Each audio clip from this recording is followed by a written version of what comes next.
Teresa Williams says her family forecasts the weather for Sevier County mountains, and most of the time her father had his predictions right. Wind was picking up and it's blowing in all different directions, and the old saying in the family, the elements was all a fluster. And he said he would call it a breeder day, as in it's breeding up a storm. This book contains many signs about the weather. Much like the computers detect changes in the atmosphere today, that's just what many of these old sayings would tell you to look at. Just before a rain, that you can hear noises from a way off. The leaves of the trees, especially the silver maple, will turn up and you can see the bottom halves. Williams says being in tune with nature is key to being able to predict the weather. For example, looking at the plants and the animals.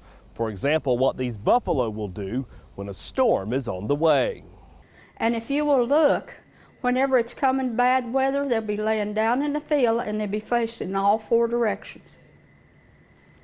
And they'll have their butts towards one another, protecting one another, and their calf will be in the middle. It could be as simple as the habits of a bird or how much fur is on a squirrel's tail. Things she says we simply don't look for anymore. We don't go outside anymore, so we don't follow what's out there, and we're not as tuned to nature as we used to be.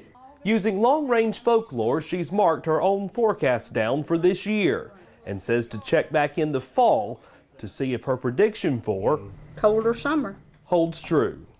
In Sevierville, Kyle Granger, VLT, Local 8 News.